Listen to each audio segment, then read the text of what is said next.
Hi,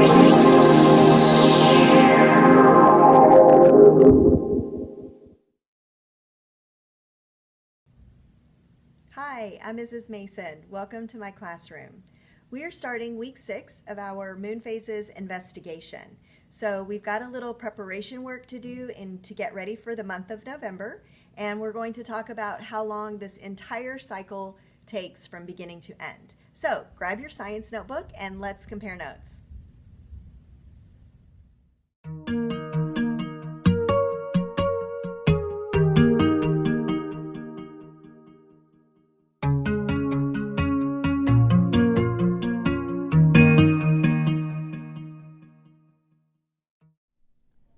During the last week of October, the visible part of the moon kept increasing this last week until we had our full moon on the 31st.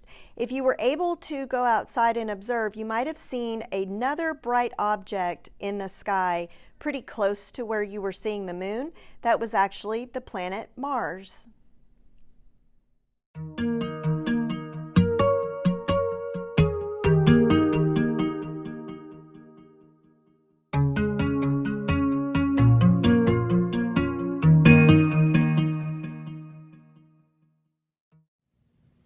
So if you're just joining us for the month of November, you can always go back and take a look at the beginning of our playlist in October just to see how we set things up for November. But I just use a blank calendar that looks like this, and I fill in the dates, and it's just little moon circles where I can shade in the shadow part of the moon.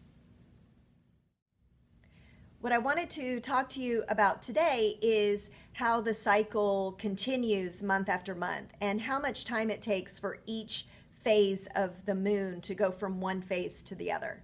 So we're going to come back to our model, SNEF, that we talked about last week. SNEF stands for Sun, New Moon, Earth, and Full Moon. So on our model, the cycle starts with the new moon. And we know that the new moon, the shadow side is facing us, and the back side of the moon is facing the sun, and so we can't see the new moon. It takes about a week for the moon to move into a position where we would see half of it lit up, and that would be the first quarter. And then it would take another week to get from the first quarter to the full moon, where we can see the entire thing lit up.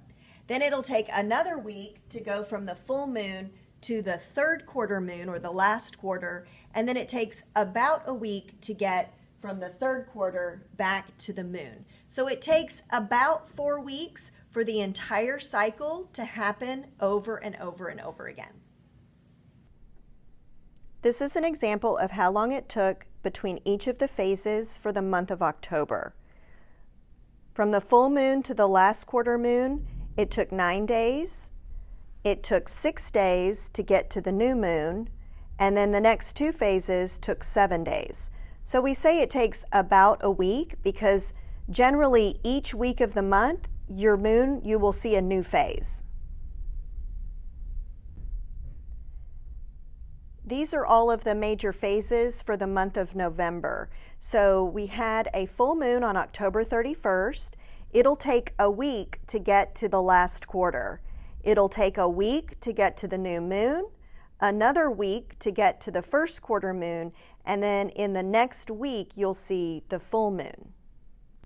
And here's another example of our November calendar. We have our full moon on Saturday and Sunday, and then every Sunday we have a new phase, and then the last full moon shows up on the 30th.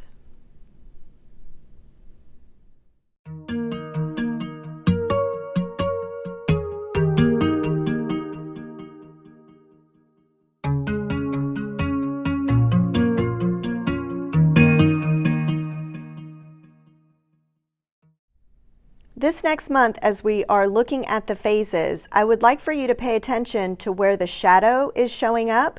When I do a printout like this, the shadow is always on the side. But remember, we talked about why the shadow might show up at the top, or it could even be at the bottom.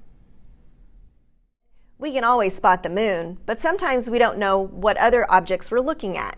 So I have an app on my phone called Star Chart that when I hold it up to the sky, it'll tell me what I'm seeing. It'll explain constellations. There's even a search tool that'll show me where to look to find the planets.